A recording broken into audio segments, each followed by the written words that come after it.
The world today simultaneously moves to the sound of only one beat, music.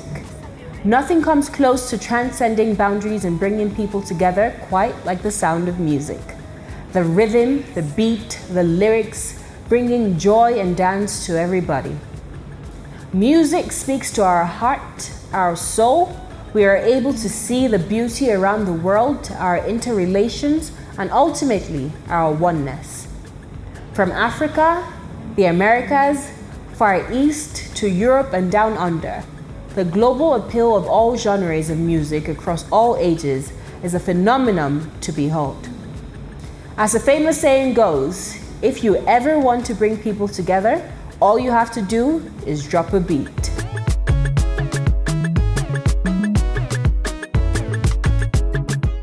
On today's episode of the Osasu Show, the beat takes us to Kenya, where we meet a band that is causing waves across East Africa. Meet Sauti Sol, the four-man band that traces its roots back to Upper Hill School, where most of them studied. With 3 albums under their belt, successful tours in Africa and Europe, several glittering awards, the four-man band Bien, Savara, Polycap, and Chimano have the world in their palm, or in this case, on their feet. Formed in 2005, the band has gone on to record such hits as Lazizi, Awinja, and Sura Yako, to name just a few. Currently popularizing their 3rd studio album, Live and Die in Africa, they describe their music as Afro-pop, an infusion of African rhythm and beat, pop music and culture, and the ever-present sound of youth. Having sang and danced to global audiences, including President Barack Obama when he visited Kenya, today on the Osasu Show, we sit down with them in Nairobi for a chat. Polycap, Savara, Bien, and Chimano, thank you for joining me on today's program of the Osasu Show. Thank you. Thanks for having us. My pleasure. So can you tell me, all 4 of you, what is the secret behind the success of Sauti Sol? Wow. There's been loads of secrets, but then it's just the secret is a secret. But we had very humble beginnings, and our basis and our foundation is friendship because we were in high school together. Then later on after school, this thing went on, and it was that time mostly that our tightness and our chemistry was realized because you're growing up, and it's after high school, and you're getting to discover who you are as an artist.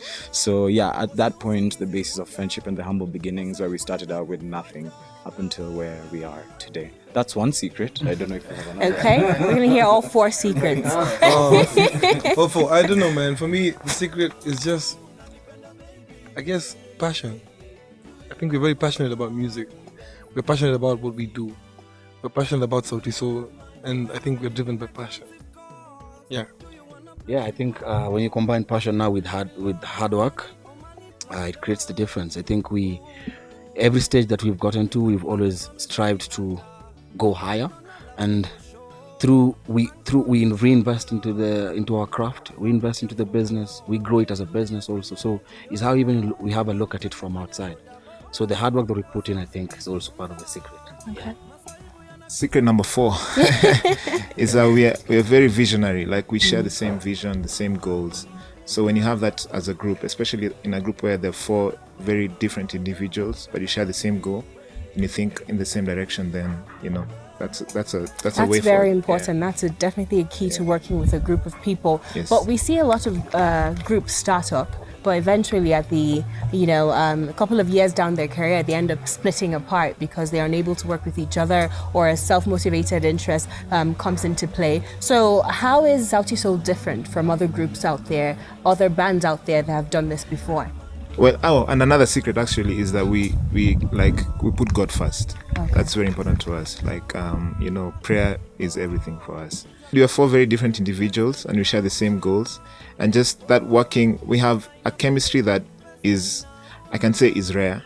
Okay. Yeah, in bands. I know something that I read that was different about your group is that you focus on Africa. Your music, the tunes, is very African, although you infuse some pop culture in there, but you try to stay as close to home as possible. Can you talk more about that? Yeah, also it's more of showing your culture as Kenyans to the world, and because that's what people want to see.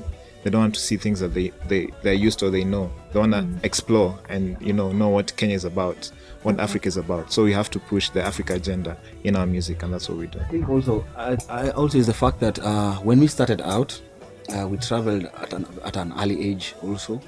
At like 20 already, we went to Europe we did a European tour. We played in festivals.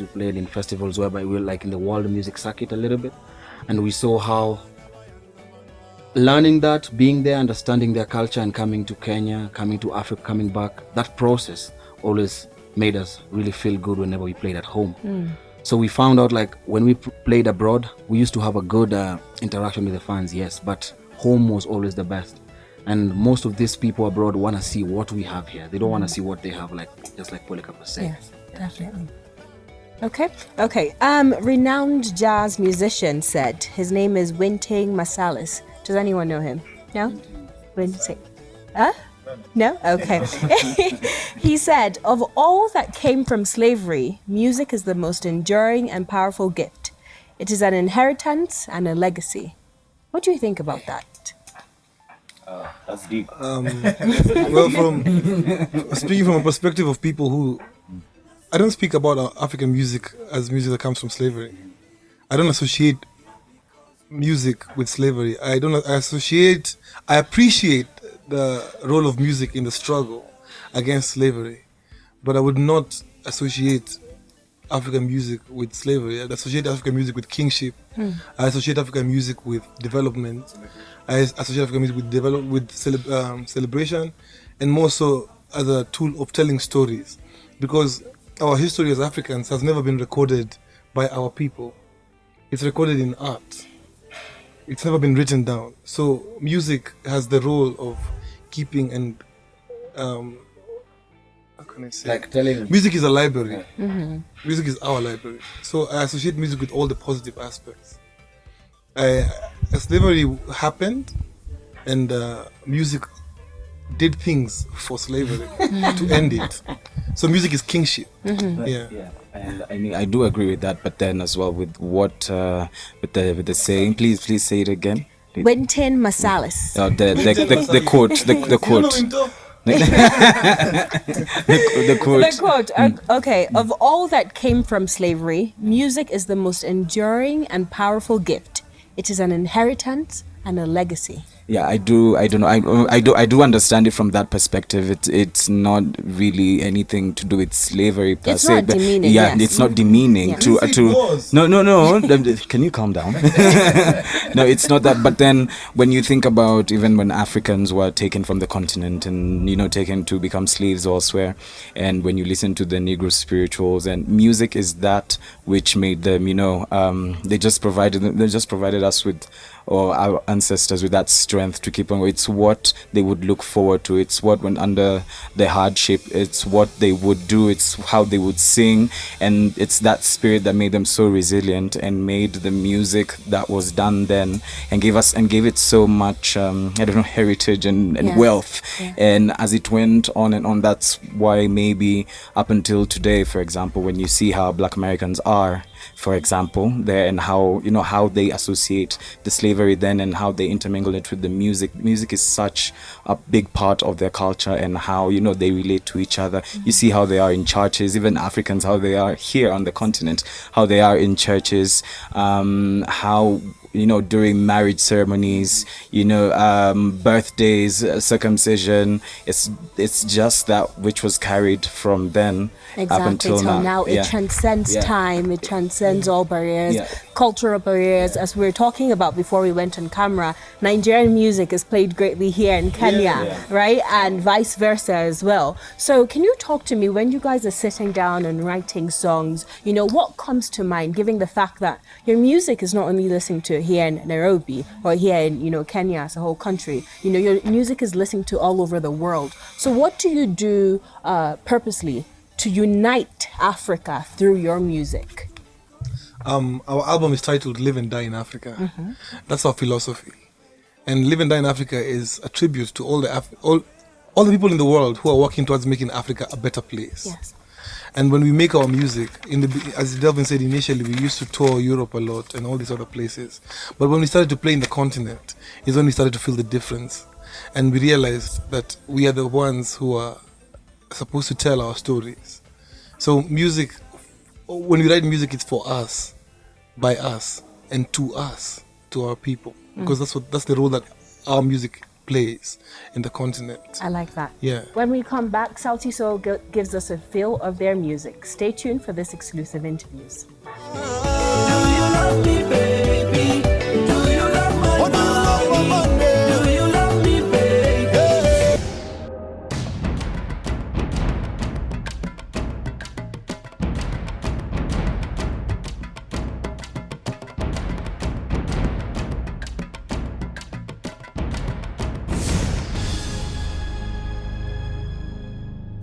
It's pretty, baby. Put on some. Welcome back to today's episode of the Osasu Show. We are still with Sauti Soul here in Kiza, located in Nairobi, Kenya. So these gentlemen are going to play me two of my favorite songs, Live and Die in Africa and Unconditionally Babe. Whoa, yeah, yeah. Oh, I wanna be rich. I want to be famous. I wanna have lots and lots of money. Soar above the clouds. I wanna be free, like Nelson Mandela. I stand tall like a pyramid, so courageous. No place I'd rather be. Oh na na na. Yeah, there's no place I'd rather be. Yeah. Oh, na, na, na. I live and die in Africa. Oh yeah, I wanna live and die in Africa. Oh lo, live and die in Africa. Na. Live and die in Africa. Oh yeah.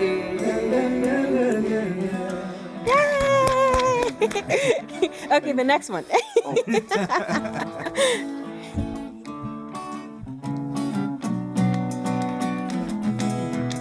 We all need love. We all need affection. And the way that you're looking at me, I can feel a connection. Na unanibamba baby, kwanza unavyochekecha, kinywaji kwa mkono na kibeti kwa vega. Siku hizi mademo napenda do na machali pia tunazo drama. Ya dunia ni mengi sana, no commitment mama. So nipe nafasi, nikupe mapenzi yangu ya kiluya. Haleluya, oh ila nakupenda, tena nina imani sana. Ushanitega, we all need someone. Nakupenda, tena nina imani sana. Ushanitega, so make love to me. Unconditionally, baby, make love to me. Unconditionally, baby.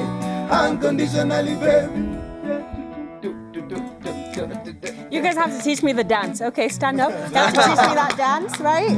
Okay. How does it go? Because I saw it in your video. No, like see? the shot. Okay, the shot, yeah. Okay. We all need love. Okay. Shot. Okay, you have to sing it again, then we do that. Okay, ready? Slowly. We all need love. Nakupenda, tena nina imani sana.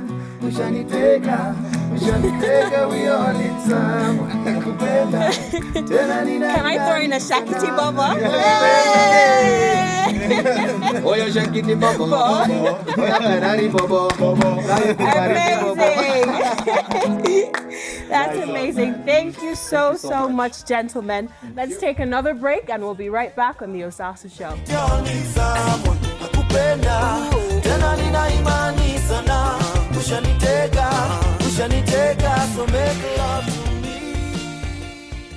Mr. Kiprono Gitoni, Chairman, Kenya National Chamber of Commerce and Industry, thank you for joining me on today's program of the Osasu Show here in Nairobi, Kenya. Thank you for having me. My pleasure. What comes to mind when I say the words intra-Africa trade? What comes to mind is the fact that intra-African trade is at a level that is unacceptably low. If we compare intra-African trade, for example, with intra-European trade and with intra-American trade, it is really appallingly low. Yes. Today we have a percentage of not more than 12, reflecting the rate of trade between African countries.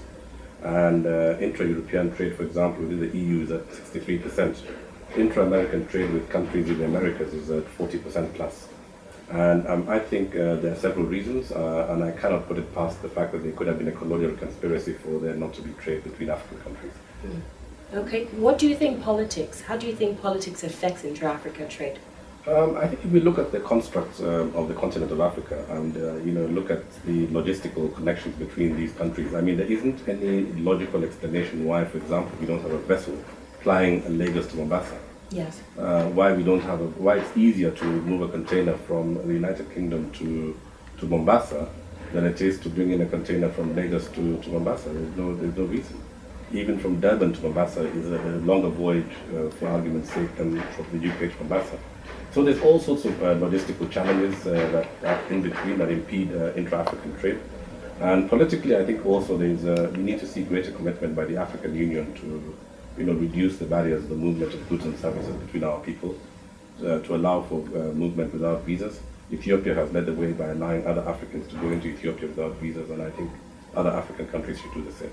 Most of the excuses that we've heard so far are that most African countries and states are landlocked. So how does this affect intra-African trade? I think that's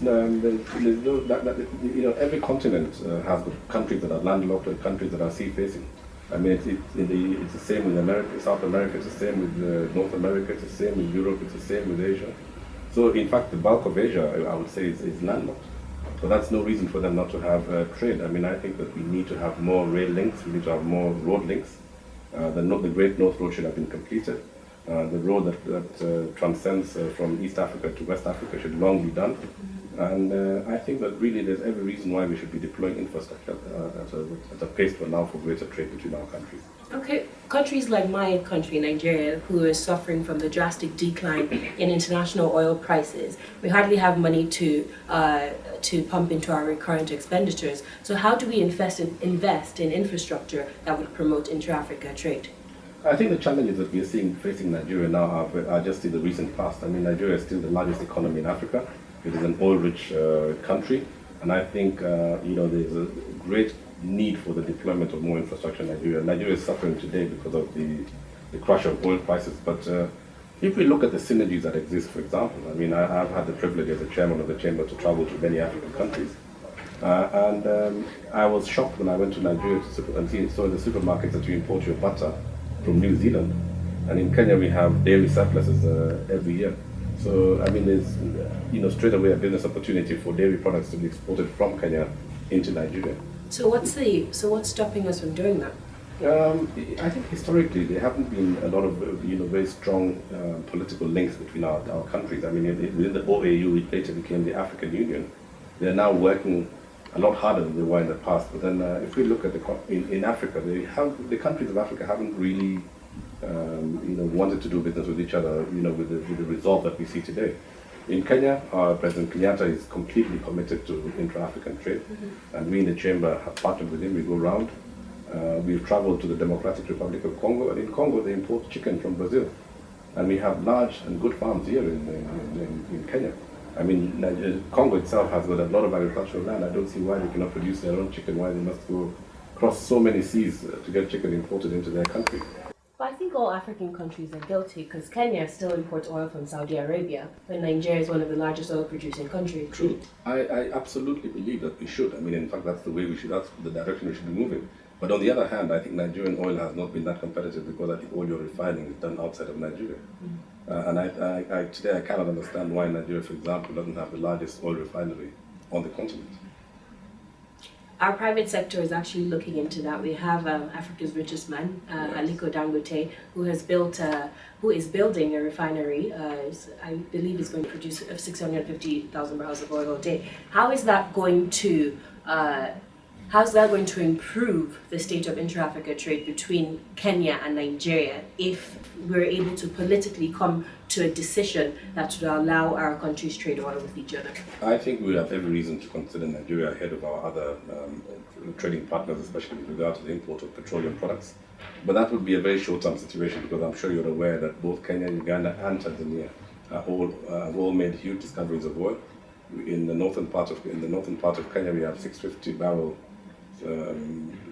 discovery, and I think it's just a matter of time before we have substantial oil resources being produced out of our countries as well. Yeah. Okay, sir. Let's hold that thought. We'll be right back on the Osasu Show. Welcome back to the Osasu Show. Thank you for sitting tight with me, sir. Before we went to break, we discussed some of the major challenges affecting intra-Africa trade. So now, the Osasu Show likes to focus on sustainable development and sustainable solutions. So can you give me 2 or 3 solutions to the promotion and implementation of inter-Africa trade? I think one of the first quick wins will be, the effecting of the tripartite agreement, and I think the tripartite agreement also needs to be expanded to make it a quadripartite agreement, bringing in the ECOWAS countries. The tripartite agreement today ties in 3 major economic blocs. That's the COMESA, the East African Community, as well as the Southern African Development Corporation. If we can rope in ECOWAS nations, I think we will basically be having, a seamless market covering, the better part of the continent of Africa. So once we have that and we have a free trade area, then it really creates the environment in which we can have the free movement of goods and services across our continent. That would be number 1, in my opinion. Number 2 is we need to deploy a lot more infrastructure. I mean, without infrastructure, without good road links, without good rail links, without good air links, we cannot really talk about trade. And third and most important, and I think this is something that I cannot overemphasize, is the people-to-people contact. I think that any trade that is founded on strong relations between the people of these nations is trade that will stand the test of time. And I've been to the United Kingdom more times than I've been to Nigeria, more times than I've been to South Africa, and there's no good reason. Traveling to many other parts of the world, you will find that we haven't really taken advantage of the people-to-people contacts. A few years ago, we had over 100,000 Nigerians transiting through the port of airport of Jomo Kenyatta every year. And less than 5% of them came into Kenya as tourists. Nigerians are known to be very prolific and high-spending tourists. But as a country, Kenya didn't step up to the game and really attract the Nigerians who are transiting through its airport to come into town as tourists to go and see our national parks, go to our beaches. And the same Nigerians will make their ways to Southern Europe for their summer. And really, we had a big opportunity to make Kenya their preferred destination for tourism. But we didn't look at them as potential because we flew to other parts of the world to attract tourists. We've changed, and now we are focusing a lot more on encouraging intra-African trade, intra-African travel, and greater people-to-people connections. Okay, and do you think the genesis of that issue stems from our mentality that everything foreign is better than homegrown? I think you're spot on. I believe so. According to the Economist, the intra-Africa trade links are pitifully weak. Only 12%, as you said before, is with African countries. 60% of Europe's trade is with its own continent. The same is true with Asia, and in North America, the figure is 40%. Right, while the bulk of the region trades with Europe and America. So why do you think these more developed countries are succeeding at trade within their own continent? I think, first of all, there's a historical reason. I mean, if we look at a lot of the countries in Africa were previously colonized, and these countries were basically, looked at as sources for raw materials for the industrial countries of the West. But I think there is, the issue of quality as well, the perception and the issue of quality. I mean, our own industrial capacity is not that high. But I sometimes think that from a developmental perspective, we didn't take the right model in terms of developing our own industrial capacity. I mean, if we look at India, for example, India has become an industrial giant through nurturing small-scale industry, cottage industries, and growing them into scale. We haven't done the same. I mean, we've been looking at it more from the Western development model, where we look at big factories producing, large volumes of goods and services. And I would favor, the model where we really work on our quality. And we could actually take the Indian model or even the Chinese model where we actually get started and work on the improvement of quality over time to meet the consumer demands. By starting off small scale. And also focusing on economies of scale. We don't have to do all things to all people. Nigeria right now, I know we keep on bringing it to my country, Nigeria, we're looking to diversify our economy. What is some advice you can give to our president, Major General Buhari? Major General Buhari made a tremendous statement when he was here on his state visit a few months ago. We were very honored as a country that he chose Kenya as his first destination for his state visit. And what he did was he emphasized the fact that relations of this nature are between nations. And it's not there wasn't a personal agenda in anything, and he was looking at it in terms of the interests of Nigeria. Nigeria needs to get its agricultural productivity up again. You need to be a nation that is capable of feeding itself. You need to be a nation that needs to look beyond petroleum as its major focus. I think Nigeria is strategically positioned to be a major agricultural producer as well as a service hub, not just for West Africa, but for the rest of the continent of Africa. Mr. Kiprono Kitoni, Chairman, Kenya National Chamber of Commerce and Industry, thank you so much for joining me on today's program of the Osasu Show. Thank you very much, Osasu. I'll see you same time, same place next week, and until then, take very good care of yourself.